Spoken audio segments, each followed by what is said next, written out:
Salut la famille, nous sommes encore très heureux de nous retrouver encore une fois de plus devant vous et nous disons merci, merci d'être toujours là présent comme d'habitude et surtout vos réactions à travers cet espace des commentaires, on a toujours besoin de ça, comme je vous le répète souvent et toujours, donc il faut toujours commenter, il faut toujours réagir à travers cet espace car cet espace est bien réservé pour toi. Alors, si tu n'es pas encore abonné, si tu doutes encore, j'espère qu'il est temps.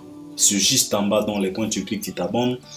Tu actives aussi la cloche de notification, liker, partager les liens. Là, tu peux déjà liker. Et puis, partager aussi les liens de nos vidéos. C'est pour agrandir notre audience. Et puis, regarder aussi nos vidéos jusqu'à la fin.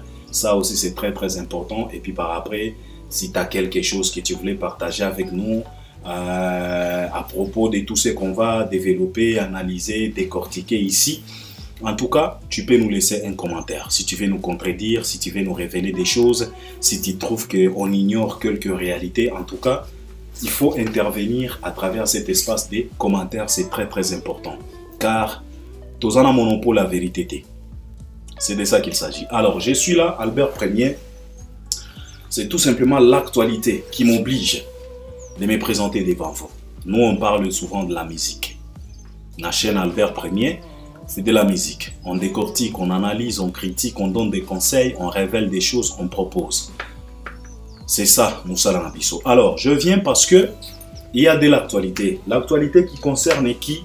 L'actualité qui concerne l'artiste et musicien Fally Ipupa. C'est lui qui est au centre de l'actualité car ça fait un moment, il a récupéré les bâtons de l'actualité de notre industrie. Parce que vouloir ou pas, le nom de Fally Ipupa se retrouve dans tout et surtout. Donc, centre d'intérêt, il y a l'actualité nyonso. Le nom de Fally se retrouve là-dedans. Même s'il y a de ces choses qui ne lui concernent même pas, même si ce n'est pas son concert, mais on retrouve son nom là-dedans. Donc, c'est de ça qu'il s'agit. Alors, Fally Ipupa, pourquoi? Parce que c'était avant-hier. Donc, c'est ça de l'actualité. On va parler de Fally, on va parler de Maître Gims. Et c'est de ça qu'il s'agit d'ailleurs. Maître Gims, parce que Maître Gims, Yepé Abeta qui n'a pas la Défense Arena. C'était hier les 14, si je ne dis pas de bêtises. Et puis, Félix Oisé, quoi aussi, Abeta qui n'a Adidas. Arena Chapelle, porte de la Chapelle. C'est là où Félix Oisé, quoi, a livré son concert. Et les concerts de Félix Oisé, quoi, a connu aussi l'anniversaire de l'artiste et musicien Fally Ipupa. Parce que Fally Ipupa fête son anniversaire le 14 décembre de chaque année. Fally fête son anniversaire. Alors, il a choisi et il a trouvé bon d'aller fêter ça avec son grand frère Moukwa Bongo, Félix Oisé, quoi, dans la salle Adidas Arena, où il y a de la Chapelle Arena. Donc la Chapelle Arena, si je peux le dire. C'est de ça qu'il s'agit. Alors, pourquoi on a lobby que même Makambo Ezota la Falite, comme Wafale Zokota Nakati, c'est à cause il y a concert, il y a Maître Gims. Vous savez, Albert Premier, j'avais réalisé des émissions Kala. J'avais parlé que Fally Ipupa a bouleversé Badone. Parce que Batu Oyo abandonne bango course bakokate. Alors parce que bakokate, ils ont trouvé bon de commencer maintenant à comparer Fally à des Dadju, à des Gims, à des Wizkid, à des Davido, à des Burna Boy, à des Diamond et à des Maître Gims. Parce que ils ont vu que dans la République démocratique du Congo, il n'y a pas garçon qui peut se tenir debout devant Fally. Ezalaba jeune, ezalaba tuya âge naye, ezala mikolo, ezalaba oba kufa. Il y a pas garçon qui peut se tenir debout devant Fally Ipupa. Parce qu'il est trop puissant. Alors certains Congolais, ils ont trouvé bon de commencer maintenant à comparer Fally à des Gims, à des Dadju, je ne sais pas comment. car Albert Premier naloba déjà kala que Fally a changé ba données, a changé course, parce que biso nyonso toyebi tango babeta ki piololo na 2006 banani oyo bazalaki ya kotandama na ligne de départ. Oye moko Fally Ipupa ayembela ki biso na 100e dossier. Elengia course n'arrivait mais na départ. Parce que tango babeta ki piololo na 2006, plusieurs Congolais croyaient que ne donnez pas de la chance à Fally. Babanda kopesa ba kingani ba chance. Ba Ferry, ba Bill Clinton, parce que bango bazaki batu ya ba wenge. Bazaki show. Chance ezalaki pa na bango. Et surtout ba Bill, ba créa kutu ba groupe avant Fally, si je peux le dire. Ils ont eu même à travailler avec des sponsors. Avant même Fally. Mais bakoma kutu na katikati ya balabala ten balemba misusu motere peta misusu ba pneu toboka misusu ba boîte à vitesse explosa parce que ozolingo koti sa vitesse mutuka na yo ezaka na 4 vitesses. Mais ozolingo sa la course na mutu oyo aza même na 25, donc boîte à vitesse na ezo kendeti na 25e vitesse yo ozaka na 4. Si ko ozo forcer okoti sa 5 6 boîte à vitesse explosé. Misusu ba carburant esila kala ba paiement batuloko la basele auti ko beta suka na concert chez Frank Stemai. C'est le Scram. Frank Stemai a outil qu'on produit Bana Kim, Bana Dar es Salaam, Bana Mokili Mobimba. C'est le Scram en concert avec le producteur Frank Stemai. C'est Léo. Carburant ici là, kala na place à carburant na place à essence. Batia miliki. Mutuka explosa. Alors, certains cons molins, ils ont trouvé bon chercher des échappatoires pour commencer maintenant à comparer Fally à Gims. C'était avant-hier, Fally Ipupa, on a fêté une année de son Paris La Défense Arena. Fally avait joué un certain novembre 2023. Avant-hier, c'était novembre 2024, on a fêté. Fally lui-même a réalisé un live qui a cartonné. Bisika Oyo Koko Dilasso, visibilité Mati Makasi. Pour fêter un an, il y a Paris La Défense Arena. Alors, Maître Gims, Yepe Aouchiko Beta. Alors, et comme il polémique, et comme il comparaison, toujours avec ces microbes, ces bactéries, ces amis en cravate, ces amis en yoji, les opportunistes, se retrouvent dans la potoa.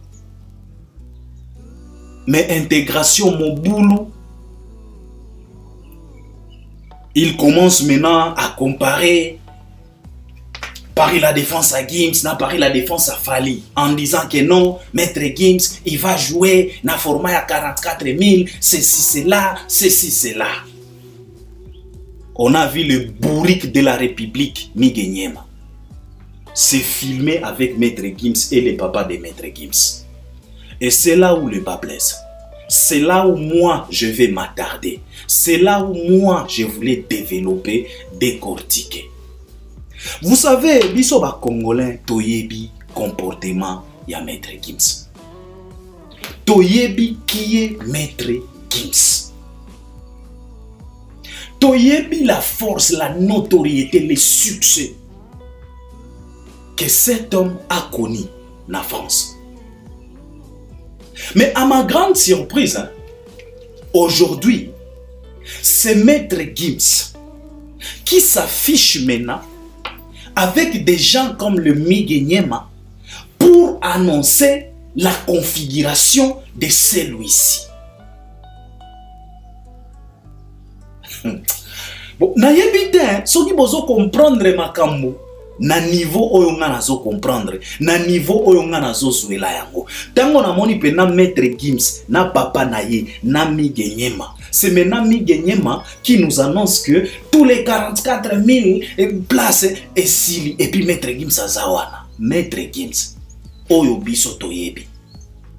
Grandi. Oyo toyebi, alongola kalinette te. Leloyo. Akomi peko, batu oyo bakomi kosale la maître Gims promotion Miguenyema. Maître papa. Na yebite, au fait, nazo senga bino ozwa pena temps. 5 ans, 6 ans passés.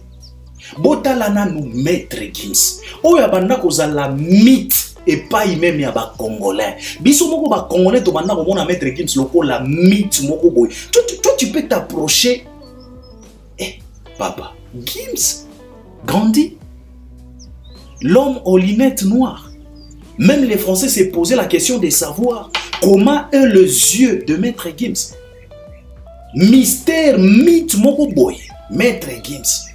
Aujourd'hui, c'est le Miguenyema.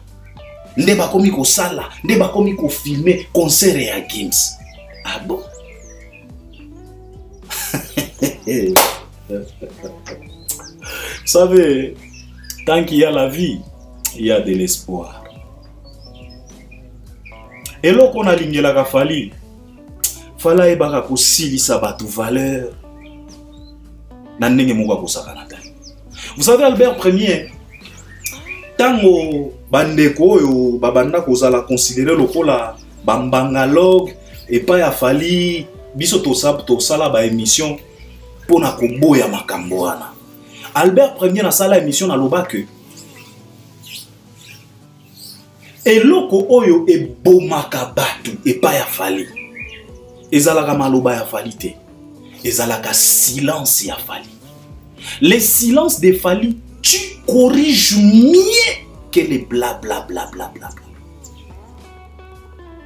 Fali. Papa, akosiliso valeur à travers silence naye. Nenge ka baloba na biso que on répond les imbéciles par les silences. En tout cas Fali Poupa. Il applique ça correctement. Donc toi-même, tu vas te retrouver imbécile dans ton coin. Et pourtant, on t'a rien dit. Tu attaques quelqu'un, tu fais des grimaces, comme a fait Maître Gims. Il a fait tout ce qu'il pouvait faire. Il a riposté les gens qui insultent les enfants de Fali, les gens qui se moquent de Fali. Maître Gims a riposté ces gens-là. Fali chouette.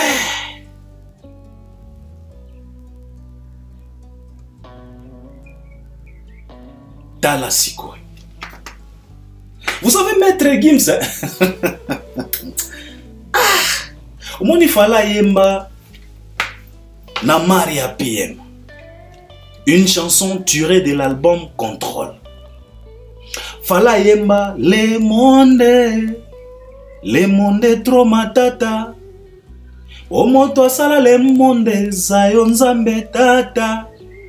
Kita okata pomo kili trop matata. Kata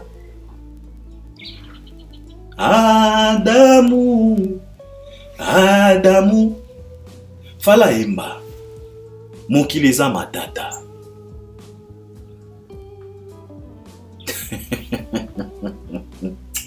Mokile tournaka. Ezo tourner tout autour. Yango moko epi ezo tourner en même temps tout autour ya soleil. Nenge to aprena. Le Maître Gims, les concerts, les productions, les shows de celui-ci. Batu o babanda ko annoncer ba sold out ya Maître Gims et banda ko zala ba France 24, ba TV5 Monde, ba Énergie, ba Sky Rock. Donc ba Maître Gims, papa nalobi na bino to zonga kaka 6 ans, 7 ans en arrière. Vous pouvez imaginer une seconde que un Miguenyema pouvait se tenir debout devant Maître Gims en disant que 44 000, papa. Papa. Ba maître Gims c'est ça. Banda kozala batu oyo so quartier date. Après 2-3 jours, après quelques minutes, quelques heures, bah sold out. Le rôle là Nino. Nino a bêta sold out à Stade de France. Kala. Tito Bossana. Jusqu'au jour d'aujourd'hui, bah tout ba Bossana que Nino a bêta sold out dans Stade de France. Kala. Donc afanda na ye Kala. Bah Maître Gims. Bah France 24. Ba TV5 Monde, ba énergie, ba Skyrock, ba ngonde ba banda ko annoncer, ba configuration, ba format, ba sold out, ya ba Maître Gims. Lelo pyramide se renversa. Ba to ba komi ko annoncer sold out à Maître Gims, lelo yo na 2024 migenyema.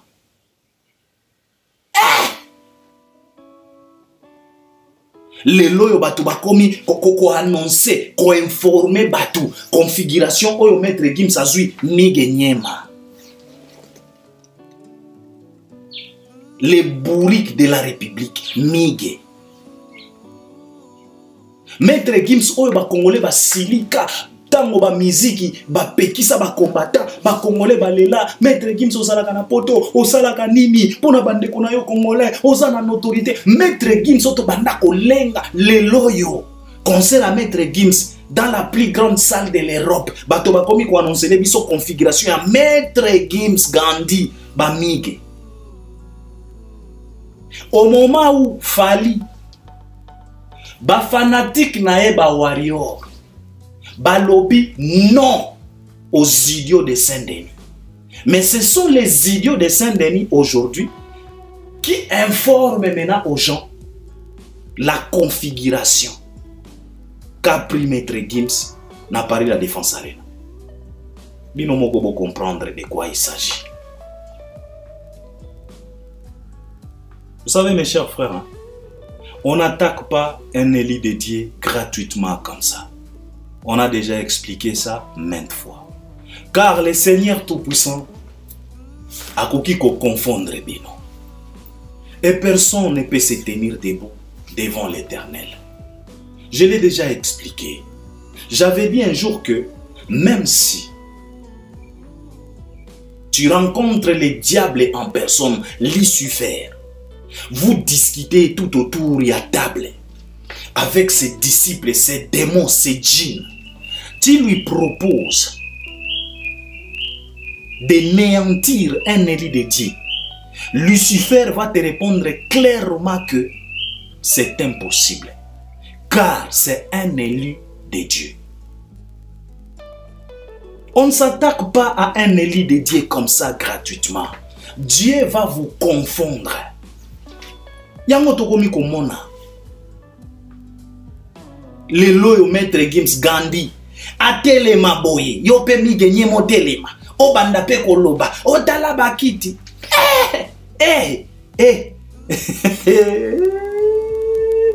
Le monde est trop matata. O moto sala le monde zanzambe tata. Omoni. Ye mokwa kita. Aya kukata makambo. Po mokili. Ekoti matata. Bozo ya na ba comparaison à la con, à la noix, à la bangui. Papa, les images sont là. On vous a toujours expliqué que tokoma na époque yavar. Le monde est au courant de tout sauf rien. Car on a fait monter les drones. Les drones nous donnent l'aperçu. Il y a terrain. La lumière a été bien établie. Dixis Albert Ier, na loba yango. La lumière a été bien établie et tout est vérifiable, sauf rien. Okoko sanani, papa. Soko sali sold out na Paris la Défense Arena. Paris la Défense Arena est publié. Bako féliciter yo.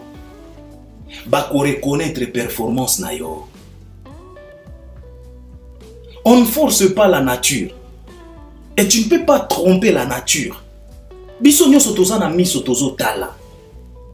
emplacement à Paris la Défense Arena. Paris la Défense Arena est comme la cathédrale. Ozui wapi. Bokomi ko tiaba kiti na Paris la Défense Arena. Kiti yango moko ezwaka espace ya monene. Kiti yango moko. Na bisika oyo bakotia de kiti.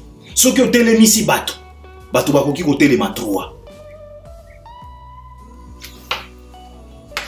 Boboulé sikoyo. Qui a fait mieux? Papa, quand Fally Ipupa avait placé sa date dans Paris la Défense Arena, Tinenga place sa date, Tinenga fungola billetterie. Totikala koyokata kokoso moko teke Paris la Défense Arena que producteur ba kosolingo koho ba biezo tekam toyoka yango te. Ndenge ba place date, ndenge ba fungola billetterie, fala kena nango ba warrior ba kena nango inde tinasuka. Pardon, ils ont rempli, ils ont repoussé le podium tinasuka. Ils ont mis même en vente le place, il y a visibilité réduite. Donc bato ba fandi na coin kuna ya podium, bazota la fali na angle. Side view. Bato baota la fali na side view. Donc baota la côté oyo fali.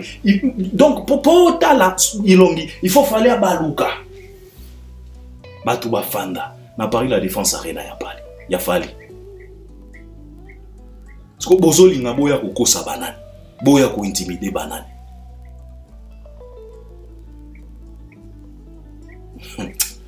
Papa, vous savez, toye kola ko soutenir ba oya biso. Ezo senga biso ba miniote. Au moins il fallait pour pas oyo bozoli nga bon négliger cette méprisance. Yaba africain. Hein? Cette Kibusenzio yaba congolais.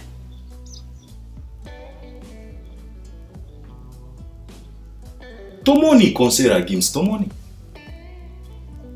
Yembi wana.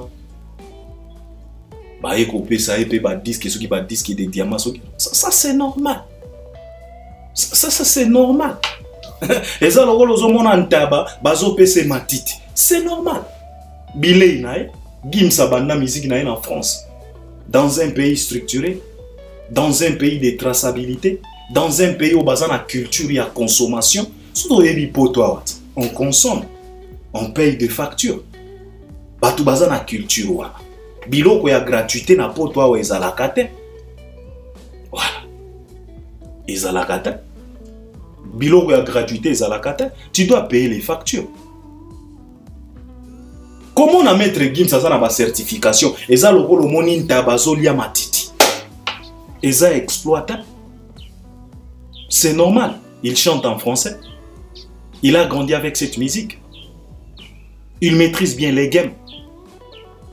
Il connaît exactement des portes qu'il doit toquer pour avoir résultat à Malonga. Au contraire, on doit féliciter cet enfant qui ne maîtrisait rien. Oyo auti na mboka ya ba miibi. Mboka ya ba sans valeur. Mboka ezanga traçabilité. Mboka ezanga suivi. Mais aye à s'imposer en France. À côté na système. À comprendre yango. À toquer pe na ba porte. Ba fungole lié. À poser pe ba question. À comprendre makambo. Ti aye ko chite na certification. À brandir pe na yango boy. Alors ba Fally eza lokola omoni mwana ya Gepard azoli ya matiti. Wana ndoko kama koloba Gepard aoli ya matiti. Ou bien ba Fally eza lokola omoni ntaba azoli ya misuni. Wana ndoko kamwa. Mais Gims certification c'est normal. Ntaba azoli ya matiti ya kokamwa ezata. Mais c'est les mêmes Gims là. Oh, ya banda musique na France, à Kora na France, ça là ba exploit. Les loyaux. Il a reporté combien de fois? abeti na formani na configuration ni na parler de papa toza na miso biso nyos to moni. Arrêtez de chercher à embrouiller les gens, à embêter les gens. Toza na miso tozo mona, qu'est-ce qui s'est passé? Papa Fally a rempli cette salle. 50 Cent aya azwa coup de tête. Taïkaye azui oyaye. Maître Gims aye azui souka na mawashi geri. Barna Boy azwaki oyaye. Dicap la merveille. Faut faire attention. Faut faire attention. Les lobes comme il s'aligner derrière Maître Gims pour faire du mal à Fally. Vous vous fatiguez pour rien. Vous vous fatiguez pour rien. Peut-être bien on ne boye baka Maître Gims. Et si na loba na bino, Maître Gims a ça montouté. Son ego dérange tout le monde. Son ego a dérangé même la carrière de son petit frère. Malgré qu'à chaque fois il passe à la télé, oh, je suis fier, mais son ego dérange tout le monde. Bino bo s'aligner derrière Maître Gims. Bozo kanisa ke boko zwane tine. Bolembani au lieu boya ko soutenir handicapé na bino ya faire. Boke ko s'aligner derrière Maître Gims. Maître Gims n'a rien à foutre. Il a gagné ce qu'il a gagné dans la musique. Atonga bandako, azana bambongo, il est fliqué le mec. Abala, azana bananaye, il a une carrière. Le lobino ba congolais bokomi ko soutuke la carrière à Maître Gims. Boaba bololé. Boaba bololé, bokomi ko s'aligner aujourd'hui. Batu ya mayele ba s'aligner kala. Makambo bozo sala eza lokola batu oyo bakoya ko s'aligner derrière Fally tango gaz ya Fally salimini. Wa bololé. Mais biso Albert premier toza pena na esengo parce que on s'est aligné derrière Fally pour le soutenir, pour l'accompagner, pour écrire l'histoire avec lui au moment où Fally za na makambo. Nous on est là présent. Eza lokola binota. Moi si azo kota déjà ménopause, yo no komi ko sombela robe ya ba marié ya ba milliard. Tango azalaki na bolenge ba 18 ans ba 20 ans obanda ko bete bakara. Tango azo kota ménopause no komi ko présenter ba alliance moko ya talo.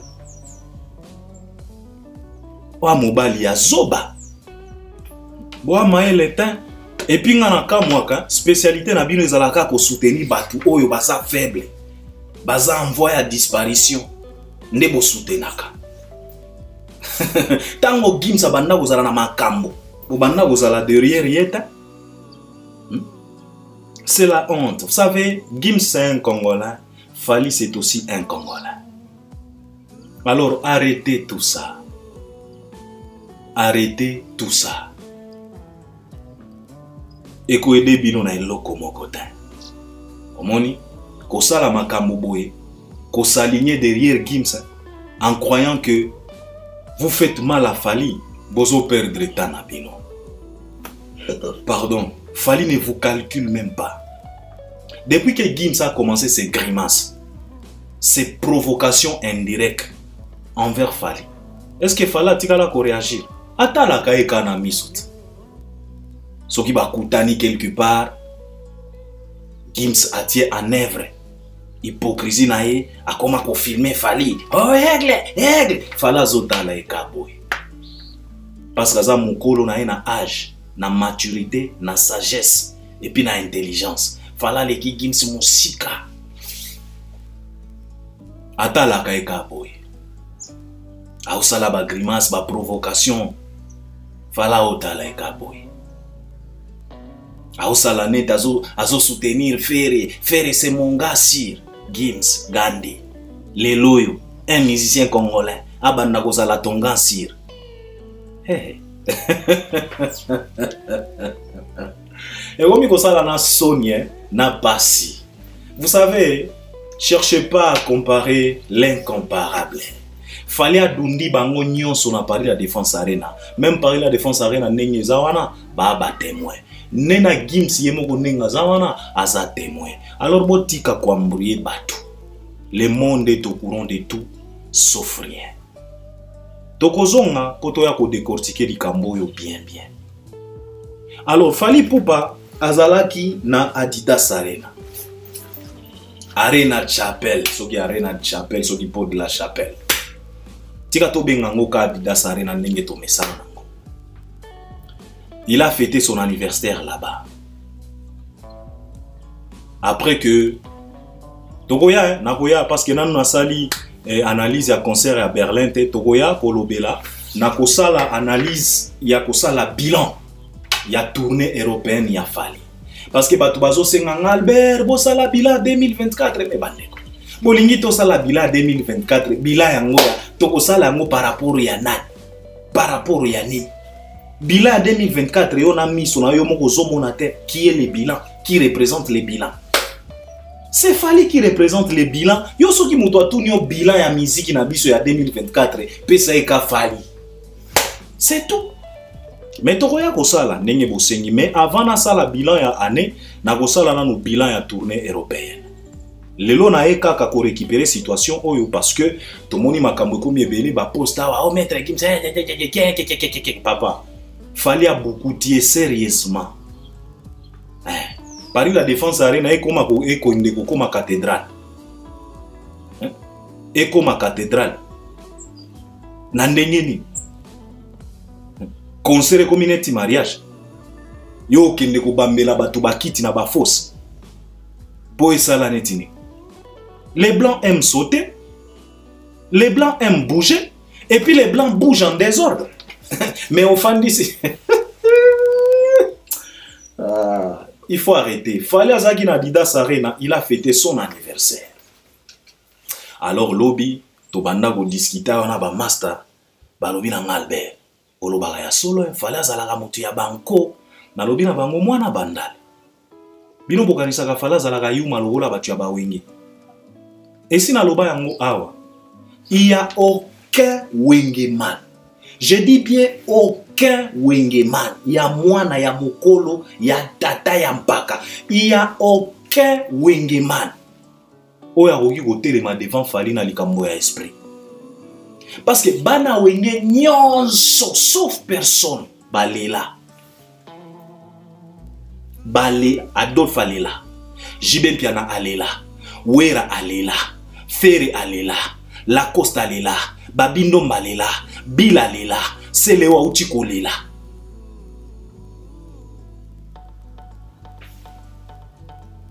Lukelanga vidéo émission.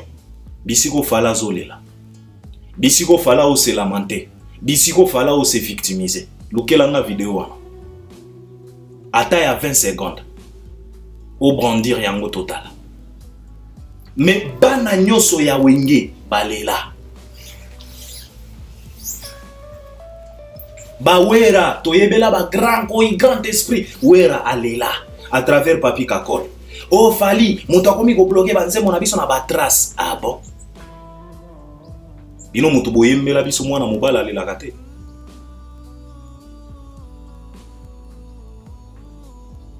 Nalobi na ba master ke bosaka na Fally te amwana bandal azalaka na banko moko boza na idete. Et puis Fally azalaka na matumbo limoko Sankara loba yango.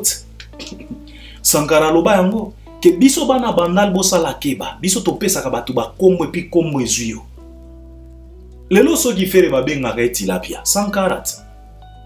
Sankara. Alors Sankara master Fally.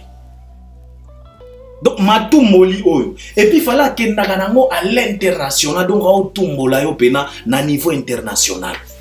Osaka ni no wifi. Ça c'est de l'international. Même na niveau ya slogan azo memayo à l'international no wifi. Can you imagine?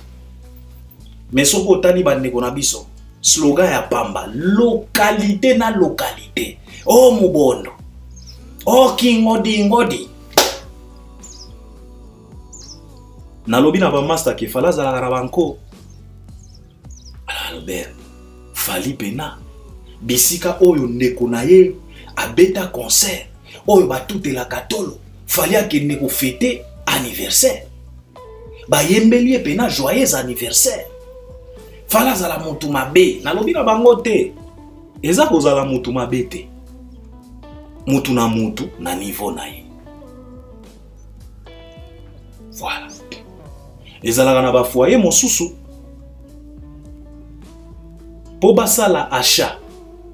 Po mobali atika ration. Ezo senga $1000. Po na ration. Mais ezalaka na ba foyer mosusu. $10 ekoki po bana balia. C'est de ça qu'il s'agit. Mutu na level na ye.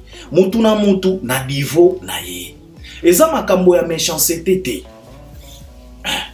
Adidas Arena bisika ya anniversaire ya Fally. Sikoyo batu Fally asangani na wazekwa basali mpiaka bokanga bambanga na bino basenzi moko boye.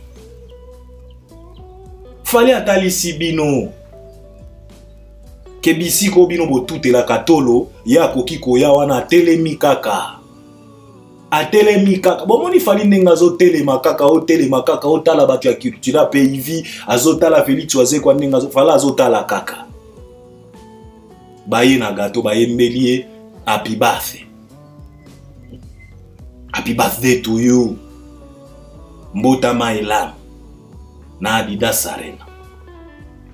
O mpiaka ezaki concert a Fally te. Auti kototola Berlin.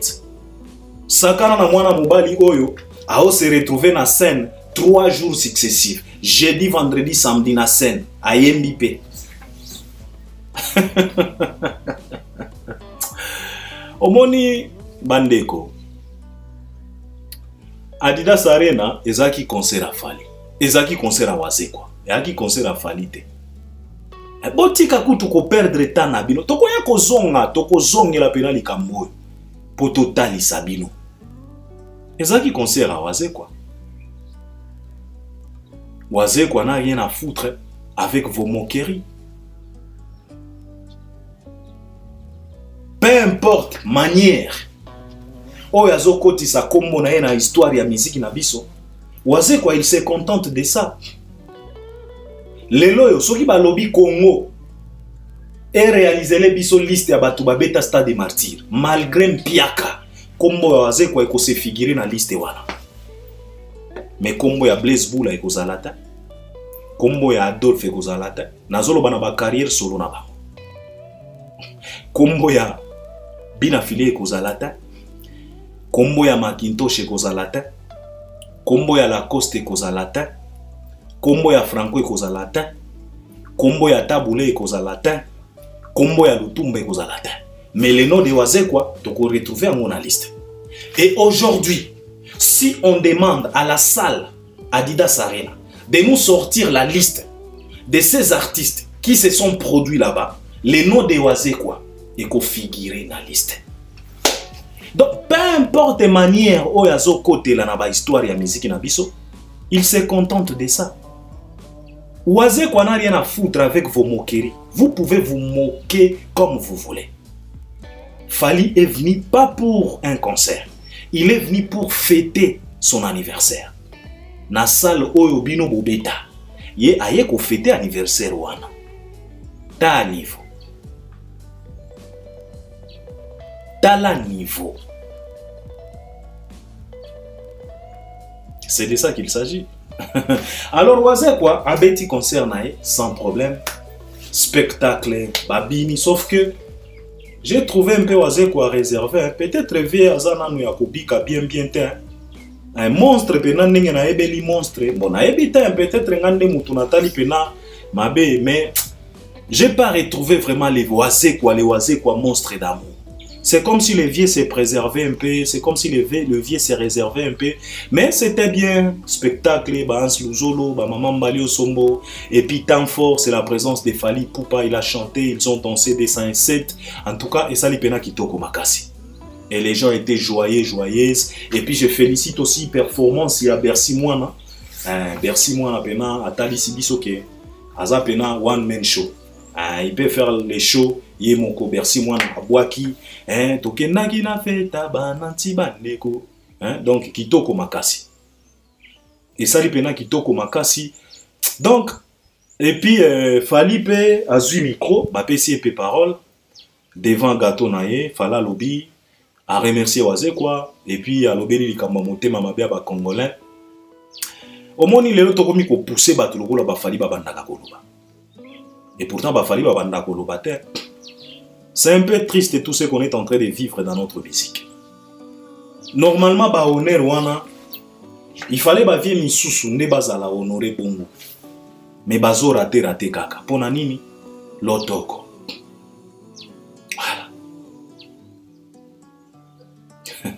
Donc c'est de ça qu'il s'agit. En tout cas, je dois m'arrêter par là. Naya kaka kolobela likamboyo. Ya maître Gims. Hein. Ne cherchez pas à comparer. Paris la défense a ya fali poupa tile loyo. Ezala Barna Boy, ezala 50 Cent, ezala Taïk, ezala maître Gims. Ezala mutu mogote oya longoli Paris la défense a fali. Donc il faut arrêter. C'est ce que je voulais partager avec vous. Tokozonga potoya ko décortiquer bien. On est ensemble et j'espère que vous allez m'accompagner à travers les commentaires. À la prochaine. Merci beaucoup.